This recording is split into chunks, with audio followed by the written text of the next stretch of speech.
Kabanata 3571 hanggang Kabanata 3600. Kabanata 3571. Yeshi. Lumapit ang dalawang opisyal na tagapagpatupad kay Yehan. Tumingin si Yehan kay Jolian at kalmadong nagsalita, may problema ba ang warden? O may utos ba ang deputy palace master na palabasin kami? Palabas. Malamig na ngumiti si Josian at sinabi, wala pang naging halimbawa na may bilanggo na pumasok sa itim na kulungan na nakalabas ng buhay. Pero hindi ko inaasahan na ikaw pala ang nakaimpluwensya kay Jinshi. Sok-sok. Isang maalamat na tao ang naging bilanggo ko. Mukhang dapat akong magalak. Kumusta naman ang pananatili mo rito, Yeshi? Hindi masyadong maganda, mahinang sagot ni Yehan. Malamig na ngumiti si Josian. Kung ganoon, ililipat kita sa mas maayos na lugar. Agad niyang iwinagayway ang kamay, at binuksan ang selda ni Yehan. Pagkatapos, isinuksok sa kanila ang itim na bakal na singsing na kayang pigilan ang kapangyarihan ng kaluluwa, at inilabas sila ng kulungan. Nang makita ito, hindi napigilan ng mga mabibigat na kriminal sa paligid na tumingin sa kanila. Yeshi? Terena? Panunuyan ni Josian habang nauuna. Sa sandaling iyon, kumislap ang malamig na liwanag sa mga mata ni Yehan. Ang pagtrato sa kanya bilang isang bilanggo ay halos umabot na sa kanyang hangganan. Hoy, mga bagong dating, mukhang lilipat kayo. Pero huwag kayong mag-alala, hahanapin ko kayo kapag nakalabas ako. Malupit na ngiti ng isang matang kriminal sa katabing selda. Hindi na pinansin ni Yehan ang taong iyon na tila naghahanap ng sarili niyang kamatayan. Sa ilalim ng mapanuring tingin ng mga kriminal, pinangunahan sila ni Josian papunta sa kaibuturan ng itim na kulungan. Sa kaibuturan. Nang makita ito, bakas ang takot sa mga mata ng maraming kriminal. Ang pinakaloob ng kulungan ang pinakakinatatakutang lugar, isang tunay na impyerno para sa mga nakakulong doon. Habang papalalim sila, napansin ni Yehan ang pagbabago sa mga mata ng mga kriminal sa paligid, na lalo lamang nagpalamig sa kanyang kalooban. Gusto kong malaman kung sino ang nag-utos sa iyo na gawin ito. Biglang tanong ni Yehan. Napahinto si Josian at tumingin sa kanya. Ang mga mata ni Yehan ay napakalamig, mas nakakatakot pa kaysa sa mga kriminal na matagal na niyang nakikita. Hindi ko alam ang sinasabi mo, malamig na sagot ni Josian. Tinitigan siya ni Yehan. Nagpapanggap ka lang. Pero ayos lang. Kapag nakalabas ako, isa-isa kong sisingilan ang lahat. Nakalabas. Pangungutya ni Josian. Kung tama ang hinala ko, si Xiaoxi ang may pakanan nito, sabi ni Yehan. Pero huwag kang mag-alala, kapag nakalabas ako, siya ang ikatlong taong papatayin ko, kung hindi ako guguluhin ng mga kriminal dito. Sino naman ang pangalawa? Tanong ni Josian na may ngisi. Ikaw. Malamig na sagot ni Yehan. Biglang nanigas ang mukha ni Josian. Hindi niya maipaliwanag, pero nakaramdam siya ng matinding lamig mula ulo hanggang paa. Gusto kong makita kung paano mo ako papatayin. Sabi niya habang nagpatuloy sa paglalakad. Hindi nagtagal, narating nila ang dulo ng kulungan. Halos lahat ng selda ay walang laman, maliban sa dalawang madilim na selda na naglalaman ng dalawang napakadelikadong kriminal. Mula roon ay nagmumula ang nakakatakot na aura ng dugo at karahasan. Ipinabukas ni Jolian ang isang selda malapit sa dalawang iyon, at doon ikinulong sina Yehan. Yeshi? Tamasahin mo ang natitirang buhay na inihanda ko para sa iyo, panunuya ni Josian. Ang paglabas. Hindi ba katawa-tawa iyon? Hindi, sagot ni Yehan. At hindi ka karapat-dapat magtakda ng aking kapalaran. Pero kaya kong itakda ang iyong huling sandali. Sulitin mo ang huling araw mo, kapag dumilim, maaari ka nang magpakamatay. Habang nakaupo si Yehan ng naka-crossleg, tila may kakaibang kapangyarihan ang kanyang mga mata na nagpayanig kay Jolian. Para bang pansamantala siyang naligaw sa isang estado ng kamatayan, na may utos na nakatatak sa kanyang kaluluwa. Ngunit agad siyang natauhan, sinulyapan si Yehan ng malamig, at umalis. Isang araw na lang ang natitira sa iyo, kapag dumilim, doon magsisimula ang pinakakapanapanabot na sandali, malamig na ngiti ni Yehan habang ipinikit ang kanyang mga mata. Nang makita ang ngiting iyon, napanginig ang dalawang opisyal. Hindi man nila maintindihan kung bakit ganoon katapang si Yehan sa loob ng kulungan, malinaw na ang kanyang ngiti ay may dalang kakaibang kapangyarihan. Kabanata 3572. Paparating na ang gabi. Pinapapahamak niya akong magpakamatay. Kapag natapos ang release, mamayang gabi, gusto kong makita kung paano niya malalampasan ito. Punong-puno ng pagpatay na intensyon ang mga mata ni Josian. Ang kumpiyansa ni Yehan kanina ay parang sumpa na nagdulot ng matinding pagkabalisa sa kanya. Sa ilalim ng napakalaking gantimpala na inalok ni Envoy Xiao, medyo nag-alangan pa si Zhou Zun noong una. Pagkatapos ng lahat, si Yehan ay isang maalamat na tao na nakaimpluwensya kay Jinshi.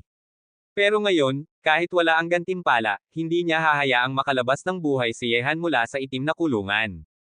Prison officer, may 2 araw pa bago ang susunod na release. Kung maaga nating gawin ito at sisihin tayo ng nakatataas. Kung sisihin man nila ako ang prison officer, ano ang kinatatakutan ninyo? Gusto akong patayin ng lintik na iyon, pero gusto kong makita kung paano siya makakaligtas ngayong gabi. Malamig na sabi ni Zhou Xian. Sa pinakaloob ng itim na kulungan, napakatahimik, at sa katahimikang iyon, may halong takot. Bukod kina Yehan, 2 na lamang ang natitirang mabibigat na kriminal sa 2 madilim na selda, at para silang patay na bangkay. Sa paligid nila, daan-daang selda ang walang laman. Ang nakakatakot na kapaligiran ay nagdulot ng matinding kaba sa 2 opisyal. Ang pagpunta rito ay parang paglapit sa kamatayan. Ang 3 iyon ay ikinulong sa pinakaloob. Kapag dumating ang release, sila ang unang mamamatay. Ang 2 halimaw doon ay pumapatay ng maraming tao tuwing release.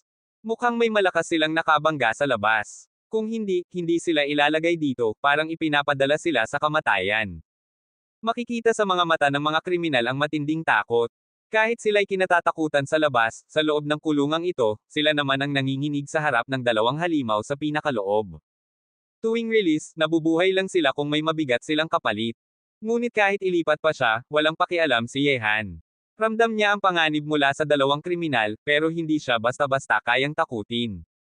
May bagong dating pala. Sa sandaling iyon, ang kriminal sa katabing selda, isang matandang mahaba ang buhok na tila umaabot sa sahig, ay tila nagising mula sa pagkakatulog at tumingin kina Yehan. Nang magtama ang kanilang mga mata, napanginig ang 2 opisyal. Ang kulay abo nitong mga mata ay puno ng kakaibang kapangyarihan, parang sinumang tumingin ay lalapit sa hangganan ng kamatayan. Binuksan ni Yehan ang kanyang mga mata at tinignan ito ng bahagya, ngunit hindi siya nagsalita. Bagong Solta, may huling salita ka ba? Sabihin mo na habang may oras pa. Matagal na akong walang bagong kapitbahay, sabi ng matandang may kulay abong mata. Kung hindi dahil sa kakaiba nitong titig, mukha sana siyang mabait. Huling salita. Ngumiti si Yehan. Sa tingin mo ba mamamatay kami? Hindi kayo aabot ng 2 araw. May nagdala sa akin ng sariwang pagkain, paano ko iyon tatanggihan? Ibig sabihin, 2 araw na lang bago ang release, kalmadong sabi ni Yehan. Nanigas ang 2 opisyal. Sa harap ng daan-daang kriminal, may tsansa pa ba silang mabuhay? Kaya kung may sasabihin ka pa, sabihin mo na. Kapag dumating ang oras, wala ka ng pagkakataon. Sabi ng matanda habang kumikislap ang kasakiman sa kanyang mukha, isang tunay na demonyo. Ngunit hindi na siya pinansin ni Yehan at muling ipinikit ang kanyang mga mata. Interesante. Mukhang hindi ka sineseryoso ng bagong kapitbahay mo, Spirit King. Sabi ng isa pang kriminal sa kabilang selda, isang malaking lalaki na nakaupo lang. Hehe, ayos lang. Ang mga bagong dating ay may tapang pa. Pero sa pagkakataong ito, hindi mo sila maaagaw sa akin, sagot ng matandang may kulay abong mata. Hindi karapat-dapat ang mga langgam na iyon para sa aking espada. Kung gusto mo sila, ibibigay ko na sayo, sabi ng malaking lalaki na may nakakatakot na aura. Narinig ng mga kriminal sa labas ang usapan. Patay na ang 3 iyon. Kahit hindi sila kunin ni Killing King, tiyak na kakainin sila ni Spirit King. May 2 araw pa bago ang release. Kung wala tayong maiaalay sa 2 iyon, hindi rin tayo makakaligtas. Sa puntong iyon, nagningning ang mga mata ng mga kriminal sa matinding kalupitan. Dahil halos wala nang natitirang kayamanan sa kanila, isa na lang ang paraan, pumatay at magnakaw upang mabuhay. Kabanata 3573. Dahil dito, sa tuwing dumarating ang oras ng release, ang buong itim na kulungan ay nagiging napakabangis at madyugo. Unti-unting sumapit ang gabi. Ang kalangitan sa labas na tila dapit hapon ay tuluyang nagdilim. Sa oras na iyon, si Zhou Xian at si Xiaoxi ay nagiinuman at nagsasaya sa bulwagan ng kulungan. May mga mananayaw ring sumasayaw sa loob. Habang yakap-yakap ang mga babae sa magkabilang panig, ngumiti si Xiaoxi at sinabi, Kapatid Zhou, daan-daang taon ka ng warden ng itim na kulungan. Dapat matagal ka nang na-promote. Huwag kang mag-alala, kapag natapos ito, magsasalita ako para sayo sa harap ng Deputy Hallmaster. Sa oras na iyon, sayo na ang posisyon ng Deputy Commander ng Rakshasa Legion. Pagkarinig nito, kumislap ang mga mata ni Zhou Xian. Salamat, kapatid Xiao. Pero sigurado ka bang maayos ang lahat sa loob ng kulungan? Tanong ni Xiaoxi. Tumawa si Zhou Xian. Huwag kang mag-alala. Hindi makakaligtas ang lintik na iyon ngayong gabi. Nakahanda na ang lahat. Kung tama ang bilang, oras na para sa release, ngayon. Tumingin siya sa madilim ng kalangitan sa labas, ang mundo ay nalubog na sa dilim. Ngunit sa sandaling iyon, biglang naputol ang kanyang pagtawa. Ang kanyang mga mata ay biglang naging madilim, parang walang buhay, tulad ng kalangitan sa labas. May kakaibang nakakatakot na aura na lumitaw. Sa sumunod na sandali, napuno ng matinding takot ang kanyang mukha. Dahan-dahan niyang itinaas ang kanyang kamay, at bigla niyang hinampas ang sarili niyang ulo. Boom! Sumabog ang ulo ni Zhou Xian, nagkalat ang dugo at utak. Naiwan ang kanyang katawan na walang ulo, nakaupo pa rin sa kinauupuan. Ang dalawang babaeng yakap niya ay sumigaw sa takot at tumakbo palabas. Si Xiaoxi, na kanina ay natutuwa pa sa nalalapit na kamatayan ni Yehan, ay halos mabuga ang iniinom nang makita ang nangyari. Napako siya sa kinatatayuan, puno ng takot. Ang warden na kausap niya lang kanina, bigla na lang pinatay ang sarili sa harap niya. Ano ang nangyari? Namutla si Xiaoxi habang nakatingin sa bangkay na wala ng ulo. Ang mga mananayaw ay nagtatakbuhan, at ang masiglang bulwagan ay naging magulo. Dumating ang mga opisyal ng kulungan isa-isa. Nang makita ang bangkay ni Zhou Xian, sila ay nagulat. Envoy Xiao, ano ang nangyari? Tanong ng isa. Ang mukha ni Xiaoxi ay puno ng takot. Ang eksenang iyon, ang biglang pagpapakamatay ni Zhou Xian, ay parang bangungot. Parang isang kaibigan na kasama mong umiinom, tapos biglang magpapakamatay sa harap mo, isang eksenang hindi maipaliwanag. Lintik. Ano ba ang nangyari? Bakit niya sinampal ang sarili niyang ulo hanggang mamatay? Hindi makapaniwalang sabi ni Xiaoxi. Nagkatinginan ang mga opisyal. Akala nila noong una ay si Xiaoxi ang may gawa, pero ngayon, sila rin ay kinilabutan. Isang opisyal ang nagsabi, Envoy Xiao, kahit ano pa ang dahilan, namatay ang warden sa bulwagan ng kulungan. Kapag nalaman ito ng nakatataas, hindi tayo makakapagpaliwanag. Kailangan nating ipaalam agad kay Vice Hall Master Wuya. Nanigas ang mukha ni Xiaoxi. Alam niyang tama iyon. Kahit sabihin pa niyang pinatay ni Zhou Xian ang sarili, walang maniniwala. Pero wala silang ibang magagawa kundi ipaalam ito kay Wuya. Ngunit, bakit niya ginawa iyon? Hanggang ngayon, hindi pa rin ito maunawaan ni Xiaoxi. Para bang may demonyong kumontrol sa kanya. Gitling-gitling-gitling. Samantala, sa loob ng kulungan. Dahan daw ang nagpakita ng malamig ng ngiti si Yehan habang nakaupo ng naka-cross-legged. Unti-unti niyang binuksan ang kanyang mga mata. Patay na. Ano ang patay? Kabanata 3574. Biglang narinig ito ng dalawang opisyal at tumingin kay Yehan ng may pagtataka. Ngunit sa sandaling iyon, dumating ang isang grupo ng mga jailer, at isa-isang binuksan ang lahat ng selda. Hindi nagtagal, pati ang selda ni Yehan sa pinakaloob ng itim na kulungan, pati na ang selda ng Killing King at Spirit King, ay binuksan din. Pagkatapos gawin ito, mabilis na umalis ang mga jailer. Nang makita ito, agad na namutla ang dalawang opisyal. Ngayon na bukas na ang lahat ng selda, malinaw kung ano ang kanilang haharapin. Maaga ang release, ngayong pagkakataon. Sa sandaling iyon, ang lahat ng mabibigat na kriminal ay naglabas ng matinding aura ng pagpatay. Dahil napaaga ang release, haharap na naman sila sa laban ng buhay at kamatayan. Sa isang iglap, nabalot ng nakakatakot na karahasan ang buong itim na kulungan. Hehe, mukhang babawiin ko ang sinabi ko kanina, hindi kayo makakaligtas ngayong gabi. Malamig na sabi ng matandang may kulay abong mata habang lumalabas ng selda. Sumunod din ang dambuhalang lalaki sa kabilang selda. Sa puntong iyon, tuluyang nawala ng pag-asa ang dalawang opisyal. Isa-isang lumabas ang lahat ng kriminal, umaabot sa 4 hanggang 500. Lahat sila ay may dalang kabaliwan, karahasan, at matinding pagnanais pumatay. Sa sandaling iyon, lahat ay naging biktima at mangangaso sa isa't isa. Patayin. Pumatay. Sa isang iglap, nagulo ang buong kulungan. Nagsimula ang isang malawakang patayan. Ang tunog ng banggaan at sigawan ay lalong nagpasiklab sa karahasan. Habang naririnig ang nakakatakot na labanan sa labas, lalong lumalim ang desperasyon ng dalawang opisyal. Ngunit si Yehan ay nanatiling nakaupo, hindi man lang gumalaw. Hehe, huwag kayong mag-alala. Iiwan ko kayo para sa huli. Sabi ng Spirit King habang tumingin kina Yehan, puno ng kasakiman ang kanyang mukha, at agad na nawala sa paningin. Envoy Ye, ano ang gagawin natin? Nanginginig na tanong ng dalawang opisyal. Manood, walang emosyon na sagot ni Yehan. Sa sagot na iyon, parang mas masahol pa sa pag-iyak ang itsura ng dalawang opisyal. Manunood. Buhay na nila ang nakataya. Sa labas ng selda, tuluyan nang naging magulo ang patayan. Ang bawat kriminal ay kalaban. Pinapatay nila ang isa't isa upang agawin ang mga yaman at merit points.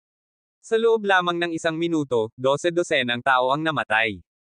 Ang dambuhalang lalaki ay parang halimaw, namumula ang mga mata, walang awang pumapatay, at walang naiiwang buo sa kanyang mga biktima. Samantala, ang Spirit King ay mas nakakatakot. Hinawakan lamang niya ang ulo ng isang kriminal, at agad nitong sinipsip ang kaluluwa nito.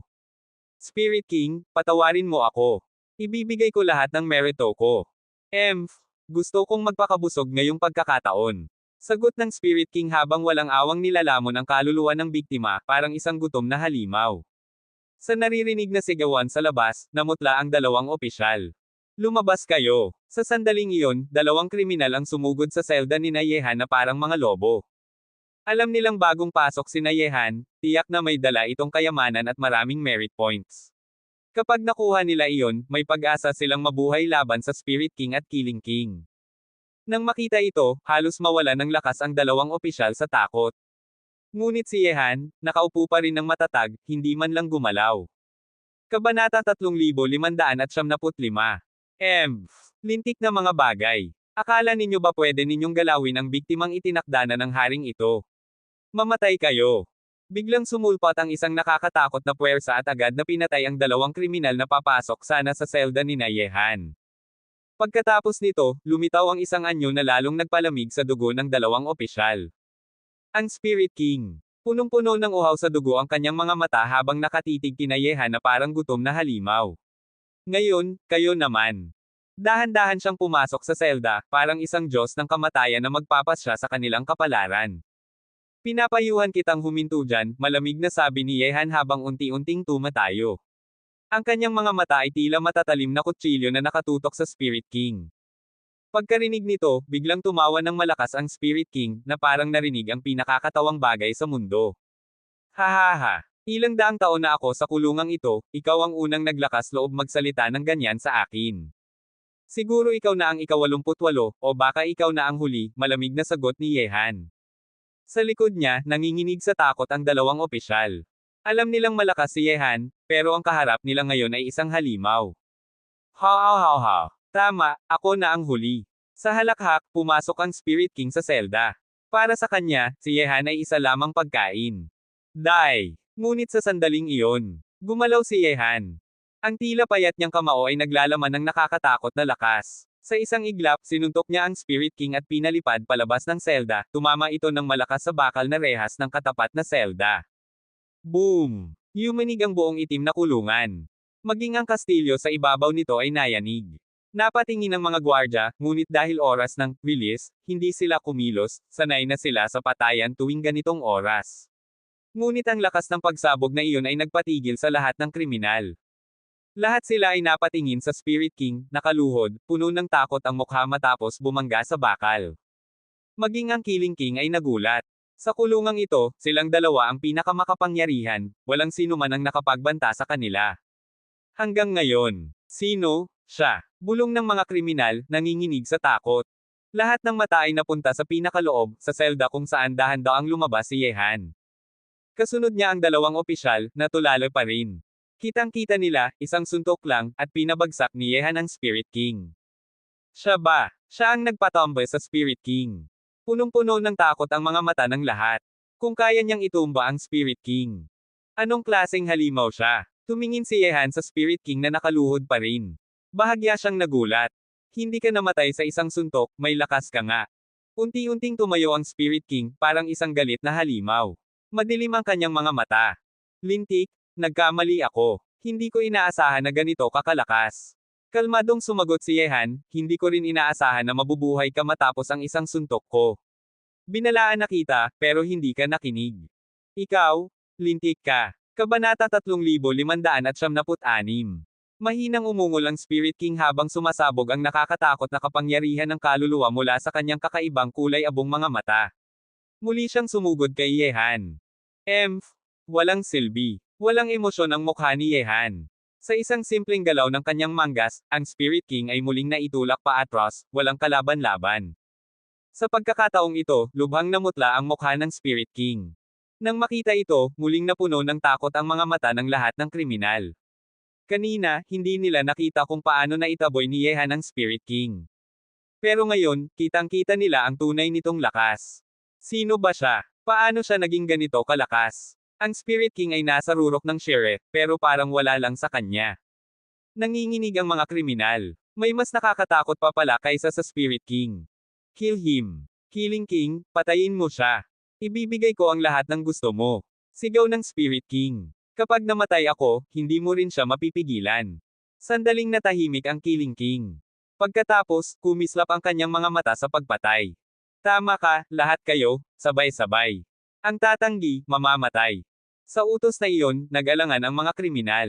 Alam nilang mas nakakatakot si Yehan, pero ang kapangyarihan ng dalawang hari ay matagal nang nakatanim sa kanilang isipan. Sa huli, marami ang sumugod kay Yehan. Kung magsasama-sama sila, baka kaya nila. Nang makita ito, kumislap ang malamig na liwanag sa mga mata ni Yehan. Kung gusto ninyong mamatay, ibibigay ko. Boom! Sumabog ang napakalakas at dalisay na kapangyarihan ng kaluluwa mula sa kanyang katawan, parang isang di nakikitang lambat na bombalot sa lahat ng sumugod. Ibinuka niya ang kanyang mga kamay, at humigop ng hangin. Sa sandaling iyon, isang eksena ang naganap na nagpayanig kina Killing King at Spirit King. Lunukan ang lahat ng kaluluwa. Sa isang iglap, hinaila palabas ang mga kaluluwa ng lahat ng sumugod na kriminal. Sumigaw sila sa matinding sakit, parang pinupunit ang kanilang pagkatao sa libo-libong hiwa. Sa itaas ng kanilang mga ulo, nabuo ang isang ilog ng mga kaluluwa, at lahat iyon ay nilamon ni Yehan. Ganito kadalisay na kapangyarihan, siya pala iyon, nanginginig na sabi ng Spirit King. Gusto na niyang tumakas. Ganoon din ang Killing King. Hindi nila inasahan, ang lalaking iyon ay napakalakas. Maaaring, nasa antas na siya ng Ghost King. Sa likod ni Yehan, tuluyang natulala ang dalawang opisyal. Hindi nila akalaing kayang supalan ng isang tao ang buong itim na kulungan. Sa loob ng kalahating minuto, lahat ng kaluluwa ng daan-daang kriminal ay nilamon ni Yehan. Ang buong kulungan ay napuno ng mga bangkay, at ng nakakatakot na katahimikan. Takbo! Halos sabay na tumakas ang Killing King at Spirit King patungo sa labasan. Kahit harapin pa nila ang mga bantay, mas pipiliin nila iyon kaysa kay Yehan. Makakatakas ba kayo? Sa isang iglap, parang maltong sumulpot si Yehan sa harap nila. Ipinatong niya ang kanyang dalawang kamay sa kanilang ulo, parang bundok na bumagsak. Sa sandaling iyon, ang kanilang kapangyarihan ng kaluluwa ay dumaloy, at tuluyang nilamon ni Yehan. Nang alisin niya ang kanyang mga kamay, ang dalawang hari ay naging malamig na bangkay, nakahandusay sa lupa. Ganap nang walang natitirang buhay sa buong itim na kulungan, maliban kay Yehan at sa dalawang opisyal na hindi pa rin makapaniwala. Ngunit kahit nilamon niya ang daan-daang kaluluwa, hindi pa rin sapat iyon para sa kanya. Upang umangat mula ikapitong antas patungong ikawalo ng Good Fortune Art, kailangan niya ng napakalaking kapangyarihan ng kaluluwa. Ang daan-daang kaluluwa ay parang isang mangkok ng tubig lamang na ibinuhos sa dagat. Mukhang, matagal pa bago ako makapasok sa ikawalong antas. Kabanata 3577. Naisip ni Yehan sa kanyang sarili, sa simula inakala niya na sa kakilakilabot na kakayahang nguyain ang lahat ng espiritu. Mabilis na tataas ang kanyang kapangyarihan ng kaluluwa, ngunit matapos nguyain ang kapangyarihan ng kaluluwa ng daan-daang tao, ang kanyang sariling kapangyarihan ng kaluluwa ay maliit lamang ang tumaas, kaya maaring isipin na kung nais ni Yehan na makalampas sa ikawalong antas ng Fortune Art, kailangan niyang nguyain ang kapangyarihan ng kaluluwa ng maraming tao. Tinitingnan ng mga bangkay sa buong itim na bilangguan, walang ekspresyon si Yehan. Para sa mga malupit na mabibigat na kriminal sa itim na bilangguan, at nais na patayin siya, syempre maawain si Yehan, at kasabay nito, nagkataon na mapakain niya ang mga kaluluwa ng mga mabibigat na kriminal upang mapalakas ang kanyang sariling kapangyarihan ng kaluluwa. Kasabay nito, ang walang magawa na puso ng Deputy Hallmaster ay nabalot ng galit sa sandaling iyon, at tumingin siya kay Xiaoxi na nakatayo sa bulwagan na may malungkot na mukha. Ang warden ay namatay sa iyong bulwagan ng bilangguan, at siya ay nagpakamatay sa kakaibang paraan. Sabihin mo, ano ang ginawa mo? Hindi iniintindi ni Vice Hallmaster Huya ang pagkamatay ng isang warden, ngunit ang warden ay ang taong namamahala sa itim na bilangguan, ngunit nakaupo siya kasama si Xiao Shi, na nagdulot ng hindi magandang pakiramdam kay Vice Hallmaster Huya. Ang Ye Envoy ng Will Realm ay nakakulong sa itim na bilangguan, at marami ang hinanakit ni Xiao Envoy at Ye Envoy. Ngayon na si Xiao Envoy at ang warden ay nagiging malapit, tiyak na may kakaibang nangyayari. Nang marinig ito, mukhang pangit ang mukha ni Xiao Envoy at sinabi, Master, ang kamatayan ni Zhou Xian ay wala akong kinalaman. Wala nang kwenta? Huwag mong isipin na matatakpan mo ito sa lahat sa pamamagitan ng iyong isip, kung talagang may ginawa kang hindi dapat, at pinatay ang Yeshi ng Will World sa itim na bilangguan, dapat kang maging handa na humingi ng paumanhin, Tara, punta tayo sa itim na bilangguan. Umalis si Vice Hallmaster Huya na may malungkot na mukha, at napansin niya na sa tulong niya bilang Vice Hallmaster, lalong naging pabaya at hindi masunurin si Xiao Shi. Pangit ang ekspresyon ni Xiao Envoy. Sa simula, perpekto ang lahat ng plano, ngunit namatay si Zhou Xian sa kanyang prison palace sa ganitong pagkakataon, at galit na ngayon ang Deputy Palace Master, kaya't nakaramdam ng kaunting panghihinayang si Xiao Envoy. Parang sinaktan mo ang sarili gamit ang bato.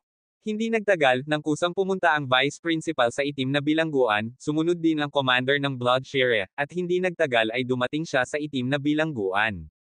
Nakita ko na ang Deputy Hallmaster. Lumitaw ang mga malalakas na tao na nagbabantay sa itim na bilangguan, at may 7 o 8 pang malalakas mula sa realm ng Shire. Sinabi ni Vice Hallmaster Huya na may walang ekspresyon na mukha, buksan ang itim na bilangguan. Nang marinig ito, may isang malakas na tao ang nagsabi, Vice Hallmaster, ngayon ang oras para pakawalan ang hangin sa itim na bilangguan, pakisuyo na linisin muna ang lugar. Nang marinig ito, nanlaki ang mukha ni Vice Hallmaster Huya, at napakalungkot ng kanyang mukha na para bang tumutulo ang tubig. Nakangisi rin ang Commander Bloodshire, hindi ito ang oras para pakawalan ang hangin. Putang ina, pakawalan ng hangin, sino ang nagbigay ng utos?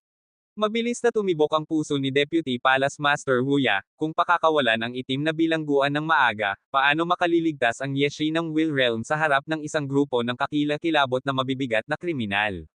Sa simula, plano ni Vice Hallmaster Huya na pakawalan si Yehan sa itim na bilangguan sa araw ng pagpapalaya, ngunit ngayon naramdaman niya na wala na sa kanyang kontrol ang mga bagay. Utos iyon mula sa Warden, ngunit dapat ay huminto na ito ngayon. Putang ina! Galit na galit si Vice Hallmaster Huya, at sabay na tiningnan si Xiao Shi na may malungkot na mukha, at dali-daling naglakad patungo sa itim na bilangguan, sinundan sila ng lahat.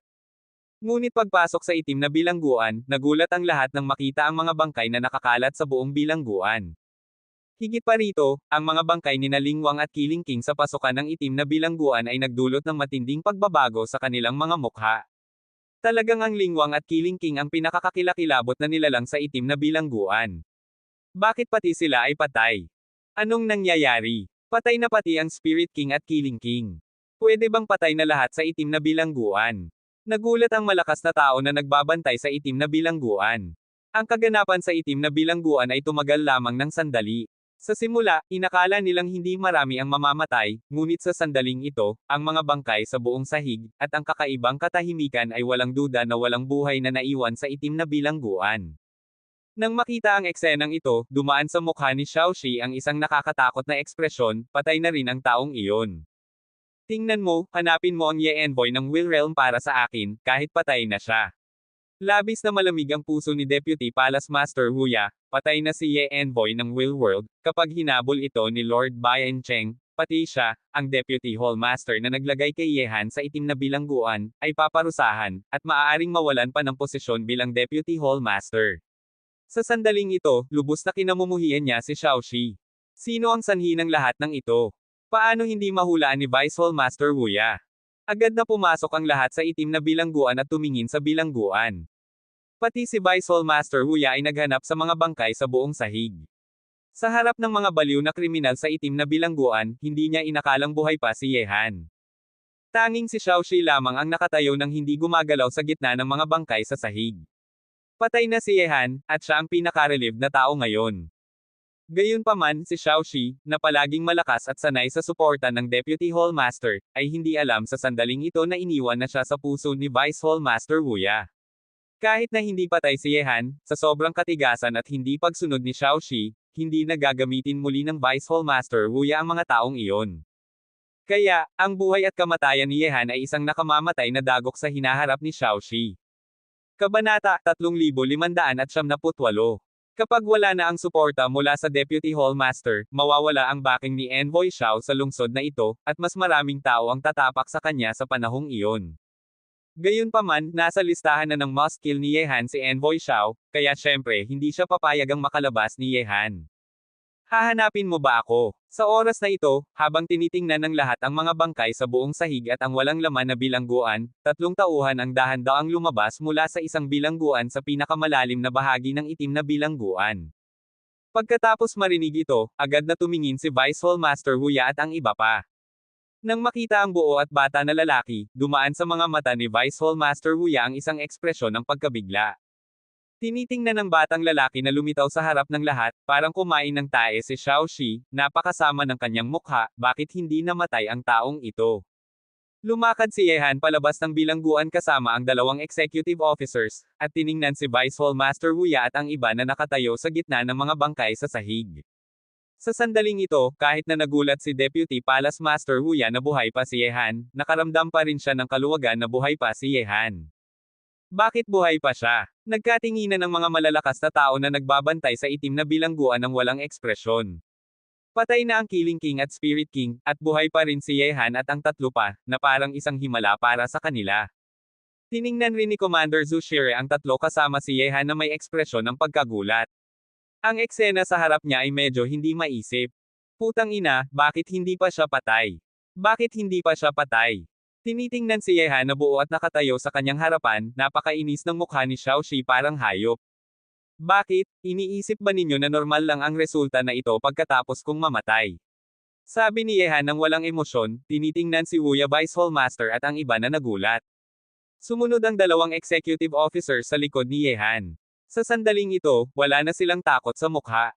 Nang makita nila ang kakaibang lakas ni Yehan sa kanilang sariling mga mata, kahit na sinabi ni Yehan na may intensyon siyang patayin si Deputy Palace Master Wuya, hindi na nila pinagdudahan ang kanyang lakas.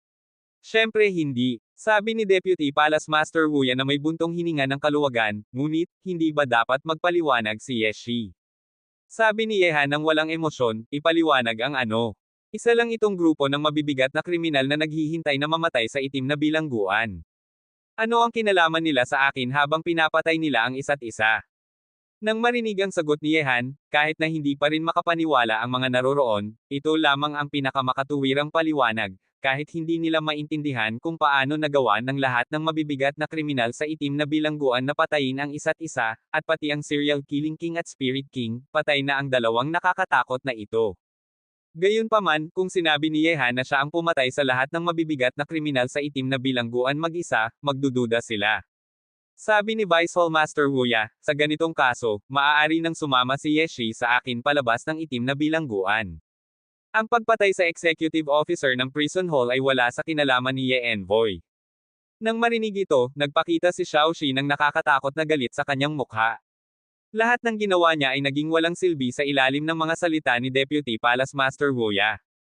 Gayunpaman, umiling si Yehan sa mga salita ni Vice Hall Master Wuya, at nagsabi na may pang-aasar, ayos lang na lumabas, ngunit nakulong ako ng walang dahilan.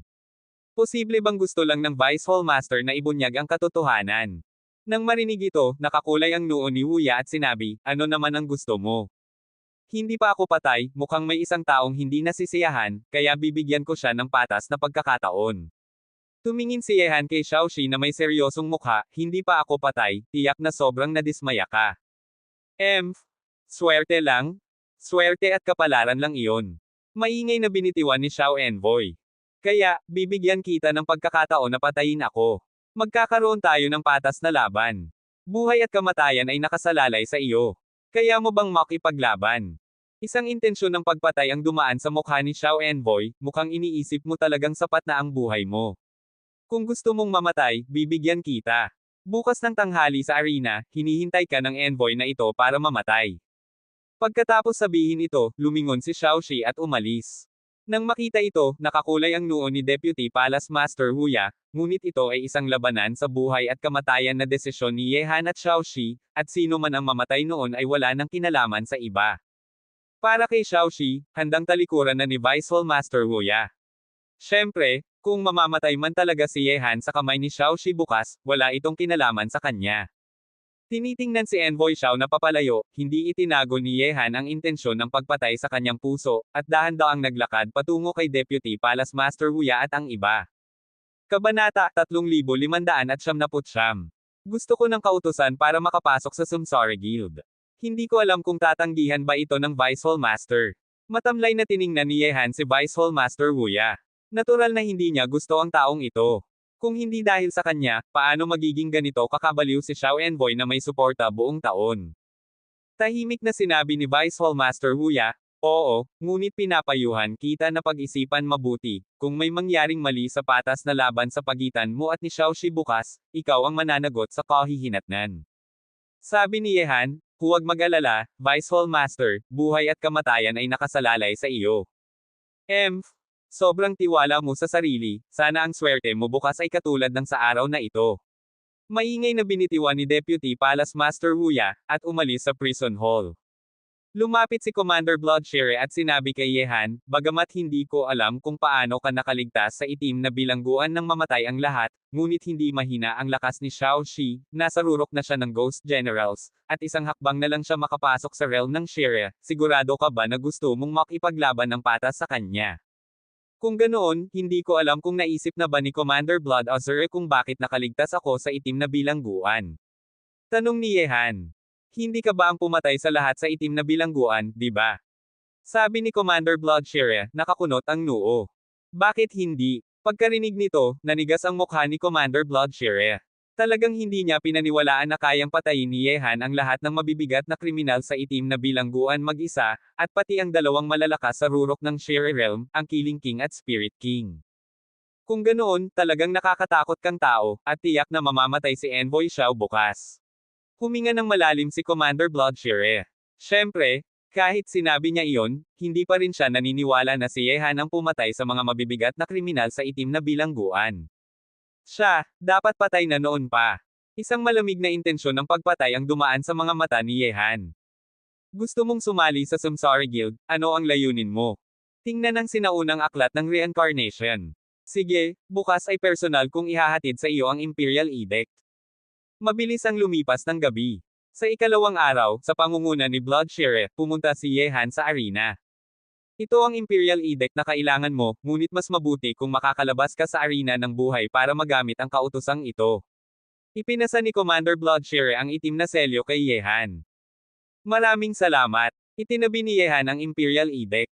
Tanging sa bagay na ito lamang siya makakapasok sa Samsara Guild upang tingnan ang sinaunang mga aklat ng Samsara. Hindi nagtagal, pumasok si Yehan at ang iba sa arena sa Royal City sa pamamagitan ng espesyal na daan. Katulad ito ng arena sa Holy City ng Will World, maliban sa sukat nito. Ang arena na ito ay makakapaglaman lamang ng 10,000 hanggang 20,000 tao, ngunit puno ang mga upuan ngayong araw. Nang unang pumasok si Ye Envoy ng Zuanlan Realm sa Bayancheng Realm, pinatay niya ang executive officer ng Prison Palace sa Wangcheng, at pagkatapos ay nakulong sa itim na bilangguan. Ito ay kumalat na sa Wangcheng, at ngayon, magsisimula ang life and death battle nina Envoy Ye at Envoy Xiao sa Zuanlan Realm, na nag-akit ng hindi mabilang na manunood sa arena na ito. Siyempre, si Envoy Xiao ay natural na nag-ambag sa sitwasyon. Gusto ni Yehan na simulan ang laban sa buhay at kamatayan sa kanya, na isang bagay na hindi magagawa ni Xiaoxi. Hindi namatay si Yehan sa itim na bilangguan, kaya nawala na kay Xiaoxi ang pagkakataon na patayin si Yehan. Ngunit ngayon na pumunta si Yehan mismo sa lugar, hindi lang niya gustong patayin si Yehan, kundi gusto rin niyang apihin at tapakan si Yehan sa harap ng lahat sa Royal City. Ang dami ng tao. Umunat si Yehan sa isang bakanting upuan at tiningnan ang mga gumagalaw na ulo ng mga manunood. Sabi ni Commander Bloodshire, kumalat na sa Royal City ang kwento ng laban sa buhay at kamatayan sa pagitan mo at ni Envoy Xiao, at si Envoy Xiao ang nagpakalat ng balita sa buong lungsod. Siyempre, marami ang nagnanais makita ang kasiyahan. Nang marinig ito, ngumiti si Yehan at sinabi, mukhang sobrang tiwala siya sa sarili, at gusto niyang tapakan ako sa harap ng lahat sa Wangcheng upang maibalik ang kanyang nawalang dangal. Sabi ni Commander Bloodshire, siyempre, ganun ang kaso, ngunit mayroon ding kumpiyansa si Xiaoxi. Ang ghost ay nasa rurok, na hindi kayang talunin ng ordinaryong tao. Lahat ng dumating ngayon ay nais makita kung paano, si Yeshi ng Will World, ay mamamatay sa kamay ni Envoy Xiao. Kabanata 3600. Natatakot akong madismaya sila. Malamig na ngumiti si Yehan, ngunit ang Top Ocon sa lupa ng malakas, mayabang at palalo na envoy sa harap ng Wang Cheng ay isa ring magandang wakas. Hindi ko alam kung dumating na ba si Envoy Ye mula sa Will Realm. Narinig ko na nang unang pumasok siya sa Bayan Cheng Realm, pinatay niya ang executive officer ng prison hall sa Wang Cheng. Hindi niya binigyan ng seryosong pansin si Xiao Envoy. Narinig ko rin na si Yeshi mula sa Will World ay isang alamat na maaaring makaapekto sa Jinshi. Sa ganitong reputasyon, malamang hindi siya titigil sa pagdating, at siya ang nagmungkahi ng labang ito. Narinig ko rin, pero ang makakaapekto sa Gold at Stone ay hindi nangangahulugang malakas siya. Nasa rurok na si Xiaoxi ng Ghost Generals, at isang hakbang na lang siya makapasok sa realm ng Shire.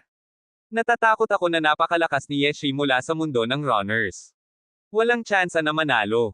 Ito ay natural. Kahit na malakas si Xiao Envoy sa Wang Cheng, talagang malakas ang kanyang lakas. Ngayon na napalaya si Ye Envoy mula sa Will Realm sa itim na bilangguan, hindi pa niya alam kung paano umatras. Paano niya magagawa ang kasunduan sa Xiao Envoy? Laban ng buhay at kamatayan, ito ay paghahanap ng kamatayan. May mga boses ng diskusyon sa buong arena. Tungkol naman sa balita na ang lahat ng mabibigat na kriminal sa itim na bilangguan ay namatay kagabi, walang balita tungkol dito.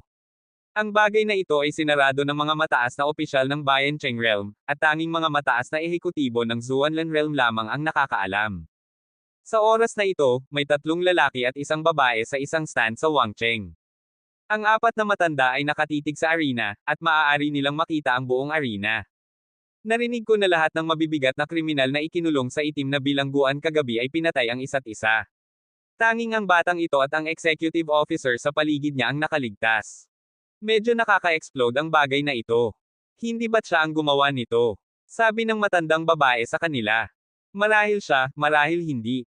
Ngayon na nakipaglaban siya kay Xiaoxi, dapat ay makikita niya ang resulta. Tumawa si President King He. Sa oras na ito, may isa pang tao na tahimik na dumating sa stand. Hehe, dumating na rin ang Vice President. Tiningnan ng 4 na matanda ang taong dumating. Tumango si Vice President Huya, at sinabi ng malamig, ang taong ito ay matigas ang ulo at hindi nakikinig sa payo. Ngayon sa arena na ito, gusto kong makita kung paano siya makakabangon. Pagkarinig nito, bahagyang ngumiti ang 4 na matanda at nagpatuloy sa pagtingin sa arena. Ang isang tao na makakaapekto sa Jinshi ay hindi dapat sobrang mayabang para hukayin ang kanyang sariling libingan, tama ba? Sa oras na ito, habang ang buong arena ay nag-uusap, dumating na si Xiao Envoy. Tulad ng isang sinag ng liwanag, lumitaw ang kalaban sa gitna ng arena, may mapang apong mukha, tinatanggap ang mga tingin ng lahat sa arena, at pagkatapos ay nakita ang nakakagulat na intensyon ng pagpatay na sumiklab mula sa madilim na tingin ng kalaban, Will Realm Yemen, lumabas ka at mamatay. Dumating na si Emissary Xiao. Pagkakita sa pagdating ni Xiao Envoy, nagulat ang mga manunood sa arena, at agad silang tumingin sa paligid, inaasahan ang paglitaw ni Yehan. Hehe. Mukhang sobrang tiwala siya sa sarili. Ramdam ang nakakatakot na puot sa katawan ni Xiaoxi, bahagyang ngumiti ang leader ng Blood Shire. Mapapahamak siya sa sariling sobrang tiwala. Tumayo si Yehan, naglakad sa hangin na nakapikit ang mga kamay sa likod, at dahan-daang lumapit sa battle platform kung saan naruroon si Ambassador Xiao. Siya si Yeshi mula sa mundo ng runners. Lahat ng mata sa arena ay nakatuon kay Yehan na papalapit sa battle stage. Pagkakita kay Yehan na lalaban, tumindi ang intensyon ng pagpatay ni Xiao Envoy sa kanyang katawan. Hindi pa patay ang nakap na ito sa itim na bilangguan, ngunit mas maganda kung siya mismo ang tatapakan sa lupa. Sa totoo lang, sa mata ko, parang clown ka na walang dangal pero sobrang mayabang. Kung hindi mo pa naabot ang puntong kailangan kang patayin, wala kang karapatang tumayo sa battlefield na ito laban sa akin. Malamig na tiningnan ni Yehan si Xiaoxi na nabaluktot na ang mukha sa galit dahil sa mga salitang ito. Hehe, mukhang sobrang baliw ang Ye Envoy ng Will World. Ang mga tao sa paligid ng arena ay nakakulay sa eksenang ito. Putang ina, ngayong araw ay patayin ka ng Envoy nang walang lugar para ilibing. Labis na nagalit si Envoy Xiao, hawak ang mahabang kutsilyo sa kamay, na parang hahatiin si Yehan sa dalawa sa isang hiwa, at nagmamadaling umatake. Sa hiwa ng kutsilyo na ito, kahit ang hangin ay nahahati. Ngunit, sa harap ng mapang ipong kutsilyo ni Xiaoxi, hinawakan ni Yehan ang kanyang likod gamit ang isang kamay at inunat ang kanang kamay. Sa nagulat na mga mata ng lahat, hinawakan ni Yehan ang mapang ipong kutsilyo ni Xiaoxi gamit ang dalawang daliri. Pinigilan ito, kaya hindi na makausad pa ang kalaban kahit isang pulgada. Sa isang iglap, umalangaw-ngaw ang tunog ng paghinga sa arena, at pati ang mata ng Deputy Hallmaster at ang apat na matanda ng Samsari Guild na tahimik na nanunood ay nagulat.